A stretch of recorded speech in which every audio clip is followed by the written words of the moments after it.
Hola, bienvenidos de nuevo al podcast Dani, el factor humano entre la experiencia del cliente. Hoy, Gabriel Vallejo López. Por poquito coincidimos en el trabajo alguna vez en la vida, en el siglo pasado. No lo logramos por un año de diferencia, pero bueno, eso me llena a mí de orgullo. Gabriel, bienvenido y muchas gracias por estar con nosotros. Jorge, todo lo contrario, gracias infinitas a ti, a toda la gente que está conectada. Para mí un honor y un privilegio poder participar de este podcast.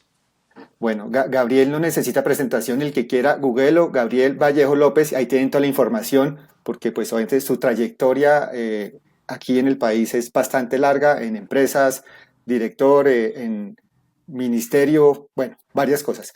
Pero una pregunta, pues, con toda esa experiencia, con todo lo que ha hecho, en esas empresas que ha trabajado, que después son de marcas conocidas, ¿por qué se dedicó al final a esto, a servicio al cliente, a experiencia? ¿Qué lo llevó a terminar aquí? Jorge, yo creo que tiene que ver con dos razones. Una familiar, yo creo que yo tengo esta vocación de servir por mi mamá. Mi mamá nos inculcó desde pequeños el amor por dar. Y mi mamá tenía una frase que me dijo una vez que me dejó muy marcado, que es la dedicatoria de mi quinto libro, Las dos caras del servicio. Mi mamá un día en una comida me dijo, nunca se le olvide que para recibir primero hay que dar. Y a mí me marcó mucho esa frase. Y en el proceso de la construcción de mi vida profesional y personal, entendí que servir, que dar, que entregar, también es una forma de recibir. Entonces yo, desde hace muchos años, yo llevo 20 años estudiando el tema del servicio y demás. Y eso va unido con un segundo elemento, y es que yo duré muchos años tratando de encontrar el propósito de mi vida, que es, yo creo, la responsabilidad más grande de la vida de uno con uno. Y hace exactamente 11 años, después de que terminé un encargo en el sector público muy relevante para mí, un día dije, yo me quiero dedicar a esto, yo me quiero dedicar a buscar inspirar a la gente a través del servicio, en poder que la gente entienda que servir no es un problema de las empresas, sino es un reto de la vida. Nuestra vida gira en torno al servicio. Y eso hizo que hace 11 años yo quisiera dedicarme 100% al tema de ser speaker y conferencista alrededor del mundo y de construir pues unos libros que he ido, acabo de publicar hace 2 semanas mi séptimo libro que se llama Servicio en épocas de inteligencia artificial.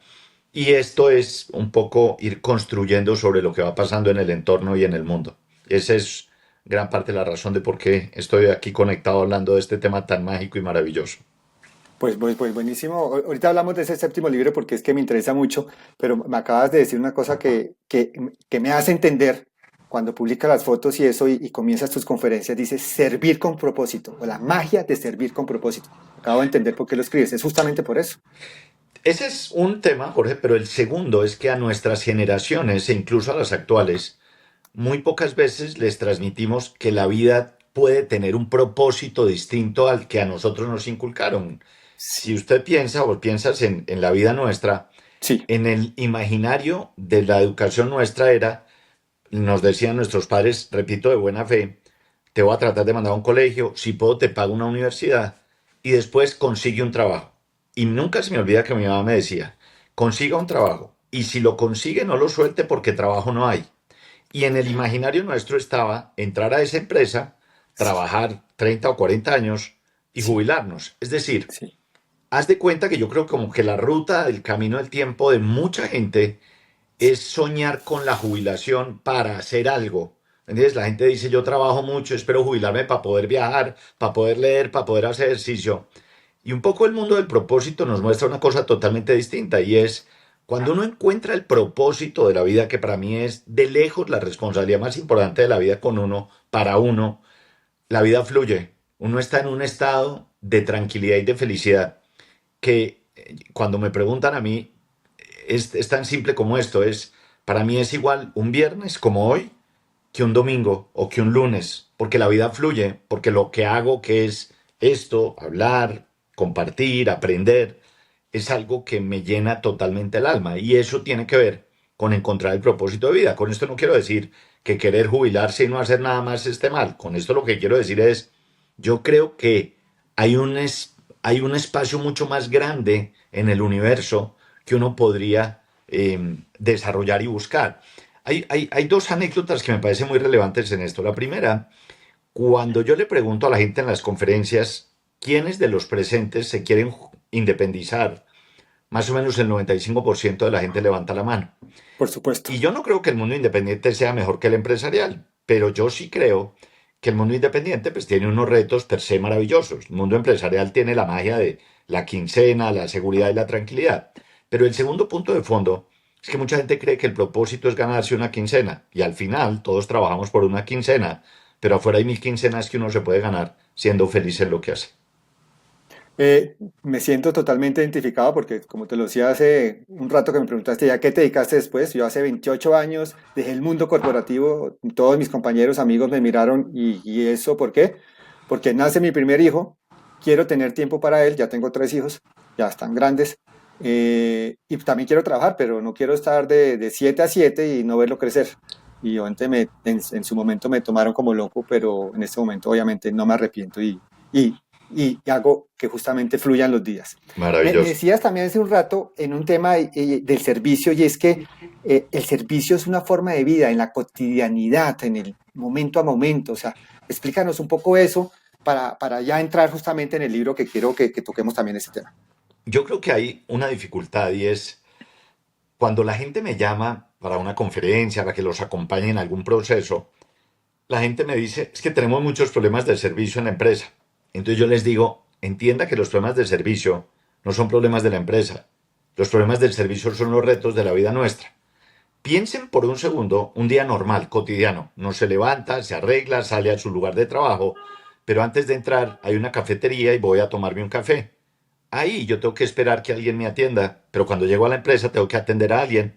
Cuando uno mira las interacciones que tiene en el día de tomar un taxi, montarse a Transmilenio, ir a un restaurante, comprar un libro, ir a la lavandería, toda nuestra vida gira en torno al servicio. Con lo cual, el día que tomemos conciencia individual de que el servicio es una forma de vida, yo creo que la percepción frente al tema del servicio va a cambiar de manera radical.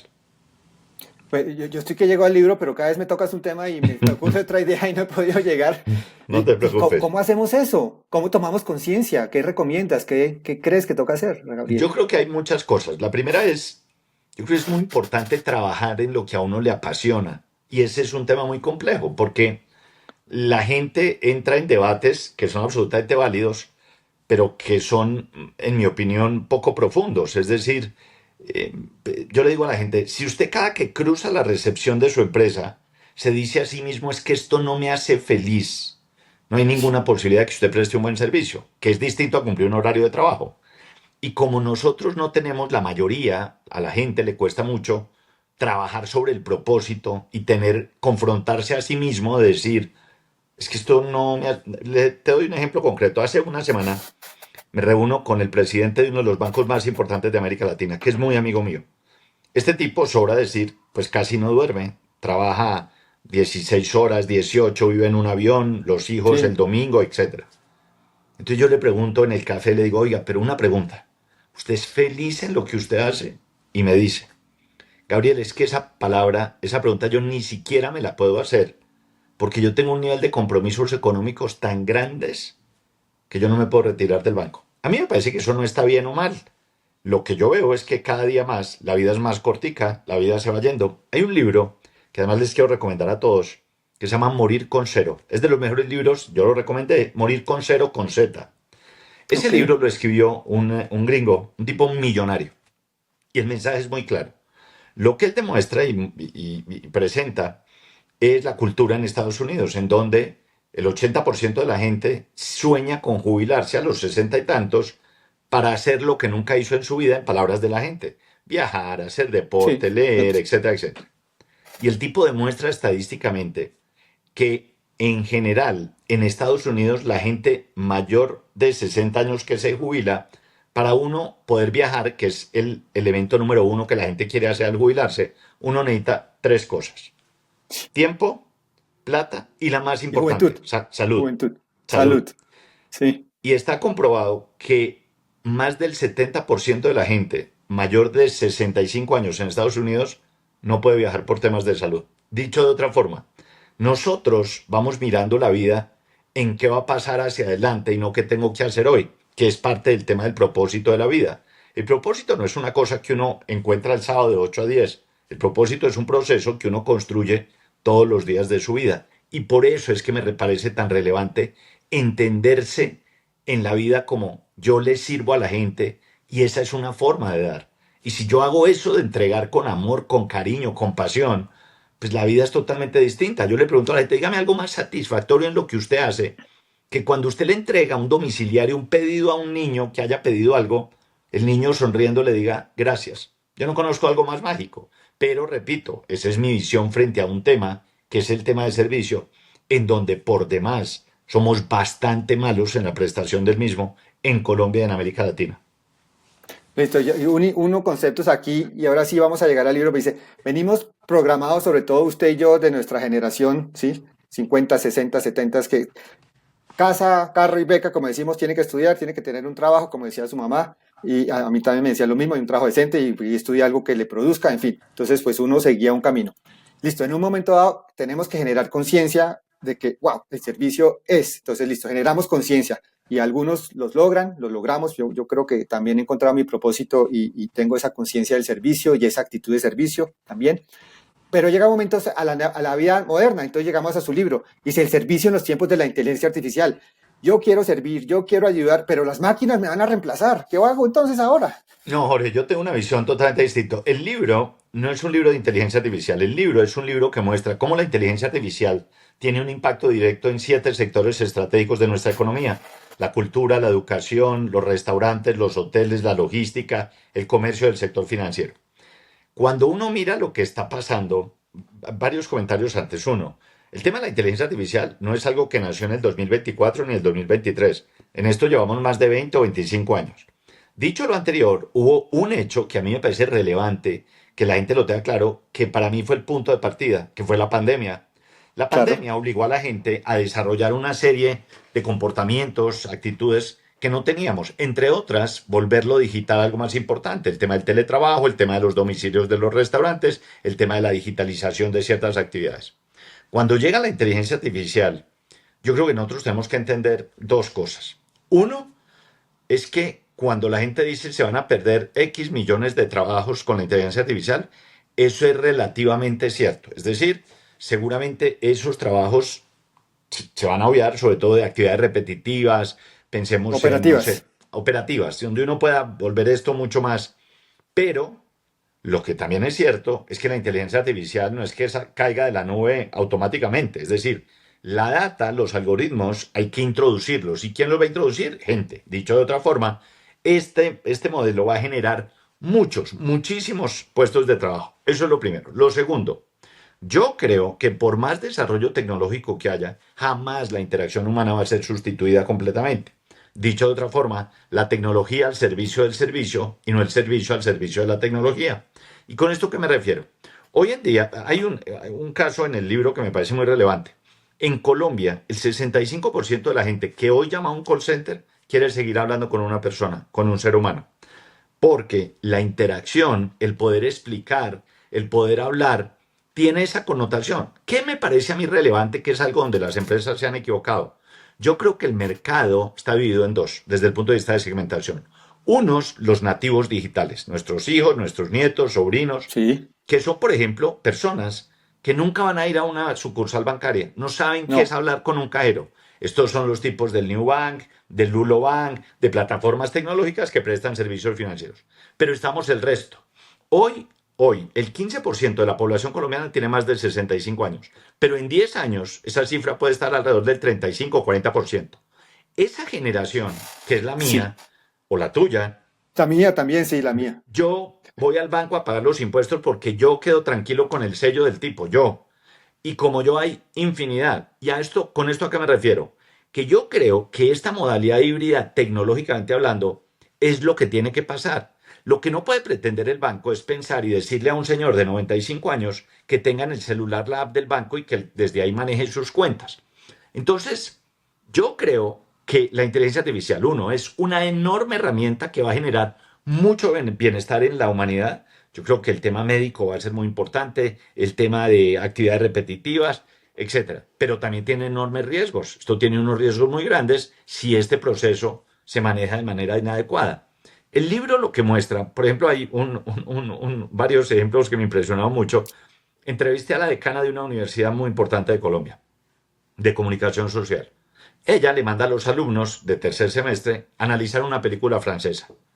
Se lleva los trabajos, los revisa y dice, tengo 30 críticos mundiales. Y no lo podía creer. Sí, Entonces buenísimos. llega a la clase, empiezan a hablar y en la mitad de la clase uno de ellos se quiebra y levanta la mano y dice, profesora, yo le voy a decir la verdad. Lo que usted está leyendo, yo lo bajé de ChatGPT. Y entró un análisis, no debate, de por qué la gente hace eso, pero lo más relevante es hasta dónde nos debemos apoyar en eso. En una entrevista para el lanzamiento del libro, un periodista me dijo, Gabriel, pero dígame, por ejemplo, esto de ChatGPT a mí como periodista. Yo le dije, es muy simple. Usted trabaja en la sección de negocios. Su revista cierra el viernes a las 12 de la noche. Su jefe lo llama y le dice a las 10:30, necesito un artículo de la proyección del dólar en las próximas 3 semanas. Y le digo, usted tiene dos opciones. La de siempre, la tradicional, levantar el teléfono, llamar sus fuentes, preguntar. O, ChatGPT, dígame esto cómo va. Y yo le digo, no una es mejor que otra, pero hay una diferencia. Lo que uno no puede permitir es que ChatGPT le coarte a uno la innovación, la creatividad y el desarrollo suyo en lo que usted está haciendo. Entonces, yo creo que las empresas tienen que medir muy bien qué, dónde y hasta cuándo la inteligencia artificial genera un impacto o no. Uno de los temas que yo presento en el libro son hoteles donde hoy ya no hay recepcionista, no hay botones, Ujú. hoteles en Automatos, Japón, autoservicio. autoservicio, hoy en Estados Unidos y en el mundo hay restaurantes donde lo atienden a unos robots, no hay Mm, nadie más, mm. pero personas como yo queremos saludar al mesero, decirle, necesito por favor que le pongamos un poco más de pimienta a la carne o la sonrisa. Es decir, el abrazo, el saludo y la despedida es algo para mí inherente, no del servicio, de la vida nuestra. Y yo creo que la dimensión va para allá. Y esto, entonces, por ejemplo, en el libro, hablo del tema de la educación. El tema de la educación tiene que ser replanteado hoy más que nunca. En los Sí, próximos 10 años, el tema de la natalidad en Colombia va a ser muy complejo, por una razón muy simple. Las nuevas generaciones, una mayoría muy amplia, no quiere tener hijos. Quiere tener, por ejemplo, mascotas o vivir solo, etcétera. Eso tiene una repercusión directa sobre las universidades, porque en 15 años o 10 las universidades no van a tener materia de, digo, alumnos, clientes, clientes. sí, clientes. Y esto lo que hace es que no es la inteligencia artificial la que va a solucionar ese problema, es la interacción de la universidad, por ejemplo, que se lo decía al rector de una de estas universidades para el libro, ¿cómo logro yo que los alumnos de hoy quieran hacer la maestría, el posgrado y demás en los próximos 10 años con mi universidad?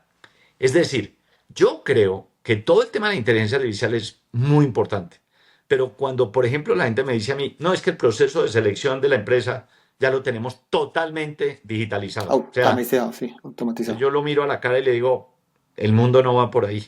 O sea, yo sí quiero saber quién está en el barco conmigo después de hablar, sentir. ¿Me entiendes?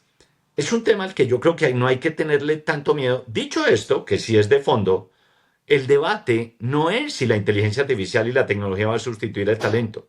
Yo creo que la gran oportunidad que tenemos es definir cuáles son las competencias que tenemos que generar en el talento para que la tecnología sea un habilitador en las experiencias memorables y no un sustituto de las mismas.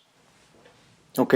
Y otra vez, la pregunta que te hice justamente era para generar polémica porque sigo totalmente identificado. Y no solo eso, sino que lo sigo experimentando. Mis padres que tienen 90 años y cuando el banco le dice, descargue la app, identifíquese y dice, pero a ver, por favor, y no hay Tal otra cual. manera sino ahí. O sea, yo le hago todas las vueltas, pero ellos los tienen excluidos. Y nosotros algún día, o si no aprendemos, nos van a excluir también de este mundo como tal. Y ya terminando con toda la explicación que me diste, Gabriel, muchas gracias digamos, por precisar esto, y lo has dicho, pero en el factor humano que está ahí atrás, ahí, que tiene que evolucionar de alguna manera, no nos va a reemplazar como tal la tecnología, pero sí tenemos que evolucionar con la tecnología porque es una realidad. Quieres ir al restaurante que te atiende una persona, pero te dicen la reserva la tienes que hacer por la app para poder conseguir una mesa, ¿sí? Ah, que por teléfono, no, que solamente por el Google y tú te metes y haces la reserva. ¿Qué tanto o qué tenemos que hacer con ese factor humano o qué tan indispensable es ese factor humano a la larga para que se logre esto? Pero sobre todo es cómo logramos esas competencias. Yo creería que la pregunta más de fondo es esa, ¿cómo logramos esas competencias con el factor humano? Yo creo que más que las competencias, Jorge, que también Yo creo que nos hemos equivocado durante muchos años en un tema que para mí es el más importante de todos, que es el de recurso humano, el del talento. El área de recursos humanos en nuestro país y en América Latina, en muchos casos, terminó siendo una área operativa, un área que se encarga de la fiesta de fin de año, del Día del Niño, del Día de la Secretaria, El y bienestar, sí. no, claro, y no de lo estratégico. Si las experiencias memorables de servicio se construyen con las personas, ¿qué tiene que hacer el área de talento humano? Focalizarse en 5 procesos. Los perfiles, ¿qué tipo de gente quiero yo en la empresa? La selección, no sabemos hacer selección de personal, somos empíricos. Y las empresas no saben lo que cuesta seleccionar mal a una persona. Es peor seleccionar mal a un empleado que perder un gran cliente, en términos reales y concretos. De plata, de percepción y de impacto frente al cliente, interno y externo. Los procesos de inducción, la Ujú. capacitación y las evaluaciones de desempeño. Porque el problema no es si vamos a generar o no las competencias en la gente, solamente es si hoy tenemos la gente que necesitamos para poder competir en términos reales en un mercado como el que tenemos hoy, que es absolutamente, hay 1000 opciones, 1000 oportunidades y demás.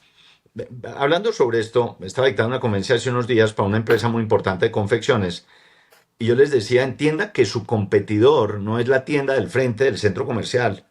Su competidor se llama Amazon, se llama Zappos. A un clic, no hay que salir, si está lloviendo no se moja, no hay que buscar parqueadero, no hay que debatir con la vendedora. A usted le dicen el martes le llega y si no le gusta, no le sirve y la talla no era, se lo devuelve, no le toca Vuelve. volver.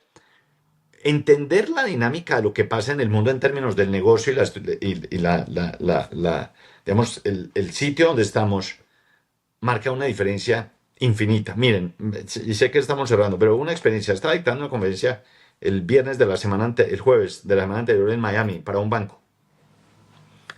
Y me consiguieron, yo no hablo de empresas, pero de esta es importante mencionarlo.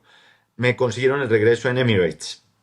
Sí, Y cuando usted se sube a esa aerolínea, ve lo que le entregan, pero sobre todo cómo lo tratan, usted dice, es que estamos en otra de la vida. En términos, digo, de la percepción de uno en lo que uno hace. Y yo creo que si el entorno y la gente no ve eso, en términos de las empresas, pues ahí estamos en un reto y en un problema realmente grande. pues podríamos quedarnos aquí mucho tiempo y ya entiendo por qué te va tan bien en las conferencias, porque es que no solo es magnético, sino los mensajes que mandan son profundos. Muchas gracias, Gabriel, por haber compartido con nosotros. Y bueno, yo creo que nos veremos en alguna otra oportunidad, en alguna de esas conferencias o en otro tipo de reunión. Muchas Así gracias, será, Gabriel. Jorge. Infinita gratitud a ti. Un gusto volverte a ver, a todas las personas que vieron este podcast. Y nada, seguir trabajando en el servicio y buscando el propósito de vida. Un saludo muy especial.